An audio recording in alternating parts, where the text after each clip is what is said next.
I'm ready when you are.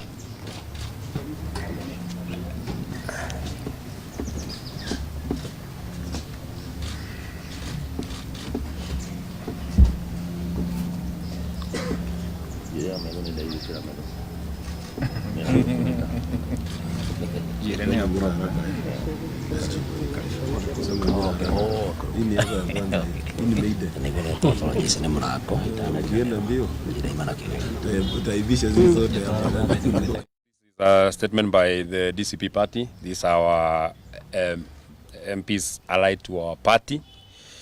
So it's a press statement on the Utumishi Academy fire tragedy issued this morning on 28th of May 2026 to the great people of Kenya. This morning we've woken up the sad news of the fire tragedy at Utumishi Academy in Gilgil, Nakuru County. On behalf of the DCP party, on behalf of our supporters across the country and beyond, we send our heartfelt sympathies and condole with the families and parents who've lost their loved ones. We pray for speedy recovery of the injured and those in hospitals. So far, we've been informed that we have lost over 16 girls and about 79 have been injured. This is a great loss to our nation and families who have lost their loved ones. No parent should go through such pain and ordeal. No child deserves to lose their future full of great potential. One death is one too many. Any nation that loses its young people in what could have been prevented must question their moral and responsible conscience. As the nation mourns, we strongly question the disaster preparedness in our country, especially in our boarding schools. We have lost too many students for a long time, ranging from St. Kizito in 1990s, Changuri Boys, Hillside and Russia Academy, and countless others.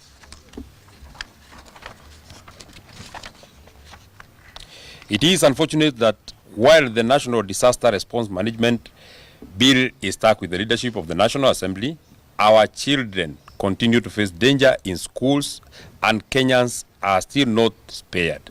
The recklessness of parliamentary leadership remains painful to Kenya.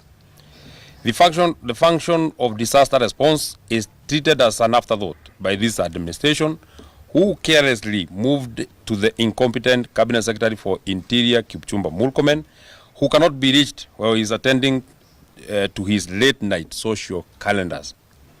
We are adequately aware that the Cabinet Secretary for Interior, Kipchumba Murkomen, was informed of the fire tragedy at 2 a.m. last night, but he could not marshal government machinery and drive a distance of 1.5 hours. The Cabinet Secretary is too big that he could not even drive. He chose to only fly and was waiting for the weather to clear up this morning.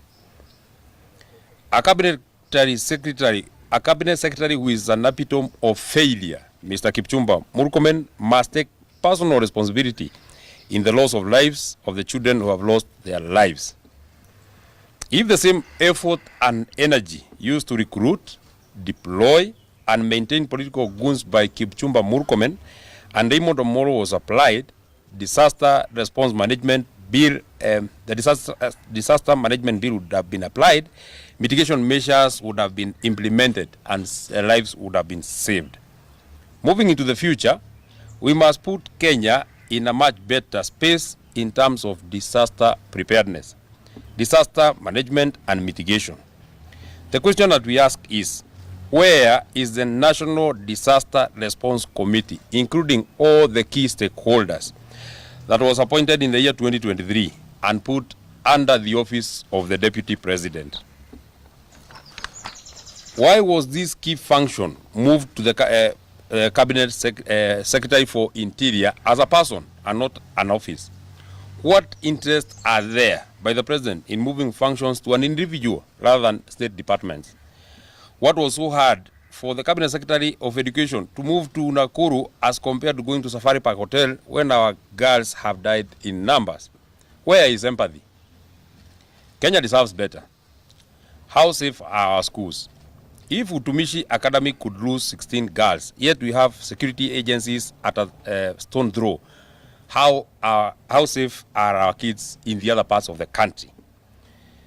Since the fire tragedy in Endarasha in 2024, we have never been told how 21 babies died. What country is this that we are living in?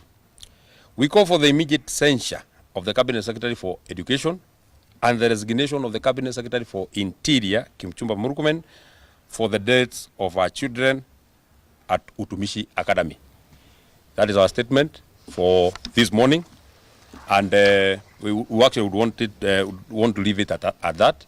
I'm sure we'll also call you at a future date as we continue to give blow-by-blow accounts of what we want to do and what we are planning for the people of Kenya. I want to thank you very much. Asanteni sana. Thank you. Thank you. Good work.